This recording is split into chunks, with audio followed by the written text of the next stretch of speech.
this is critically important, I believe, to our healthcare system. It is a social justice issue. It is based now on economics, not on the egregious nature of, and doctors are put in a very difficult defensive position. There are over 100,000 wrongful deaths in U.S. hospitals every year. That's like an airplane going down every other day and killing everybody on board. And think about what we do in the airline industry when that happens. How long would it take us to reform the airline industry if that happened? If you turned on the news every night and you watched a 747 hitting the tarmac at Hartsfield, how long would it take us to reverse engineer and figure out what was going wrong that caused everybody on board that airplane to be killed? That's what's happening in our healthcare system every single year, and we're not doing anything about it. We're not reverse engineering. We're not looking at tragic wrongful deaths like the Bachmans family, where we can prevent future deaths from people who have died wrongfully, because we're holding a gun to the heads of our doctors and nurses and physicians, and we're suing them, and we're putting them in a position where they're terrified and they're in defensive position, and they're not going to talk about what went wrong, because we're putting their children and their children's future and their family's future at risk. What this bill gives us the opportunity to do is to create an environment where when the airplane goes down and kills everybody on board, we can figure out what went wrong. And in a peer review way, we can introduce innovation into healthcare, and we can start to change these wrongful deaths that are happening in our healthcare system. What they said about Texas with the $30,000, every doctor, sole practitioner, is 11 new jobs on average.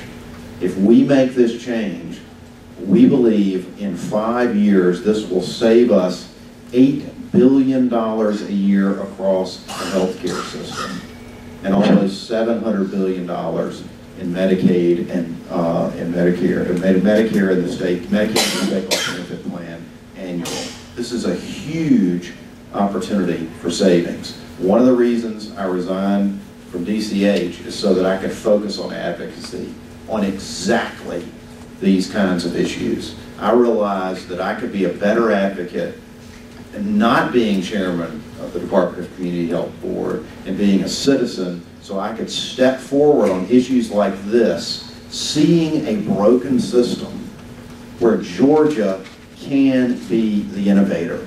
As a society last year, we spent $2.6 trillion on health care.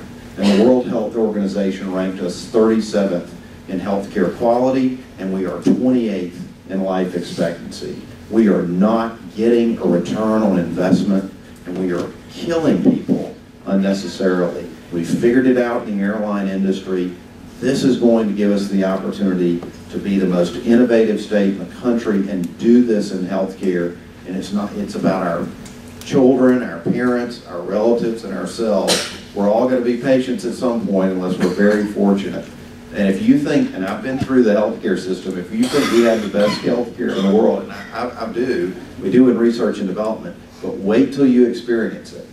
Wait till you experience it. I was almost killed 4 times by medical errors through my journey with my spinal cord injury. This is the opportunity for us to step forward, to put patients first, and to not make it about economics, but to make it about health care and what's best for the patient. So I hope you'll strongly consider this bill. I think it's an incredible opportunity for our state. We're in a position economically, ironically, where we don't have a lot of other options, but this is a great situation because it's the best thing for us economically, but it's also the best thing for our patients, the best thing for our future, and it's going to bring in, I believe, over 18,000 new doctors, and it'll have a bigger economic impact than our current construction and financial services industries combined for the Georgia economy. So, but most importantly, it's going to save lives. Thank you. Thank you.